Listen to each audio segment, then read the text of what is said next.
Jezebel gets a thrill to see what they can get away with. Understand, people that have the spirit of Jezebel or be considered a narcissist. They have demonic spirits that they've heard since they were little kids growing up when they were hurt and they were wounded. And those demonic spirits have largely controlled them and their behaviors like a puppet to see what they can do to control other people, to make them do what they want.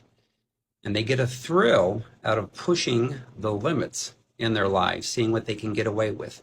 How much they can control another person. If they end up getting married to them, they'll be very dominant to them, demanding their way. And if the person does what they want and starts to bow down and submit to them, like those who operate in the spirit of Ahab, then they will continue to do more and more. Again, Jezebel can be on a man, can be on a woman. It's talked about them in 1 Kings and 2 Kings in the Bible.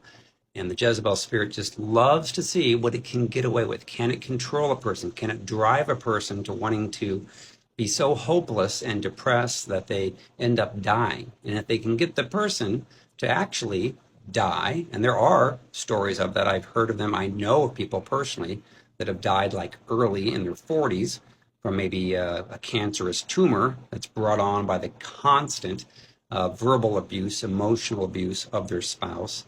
Then they get a thrill out of that and they can act like they're an innocent victim. So that demonic spirit is so real and it is so common in people trying to control them and drive them to do more and more to see what they can get away with. They love to do things that are oftentimes illegal and they end up getting a thrill from that. They end up doing things that are, sexually immoral, and they try to drive more and more of that behavior as the person gets older. That's why oftentimes they go from seeing what they can get away with outside of marriage, and then it tends to go to even deeper, darker levels. It can be pedophilia, and even worse than that, animal sex, bestiality. So it is disgusting, and it is ungodly. Now, people can get healed of that. It's not easy. They have to look in the mirror at themselves, want to be helped.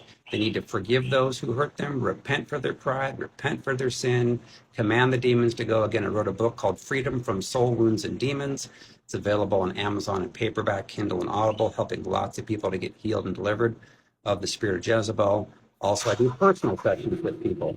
And the personal sessions you can do with my assistant, Tina, at tinak@restoredtofreedom.com. Thanks.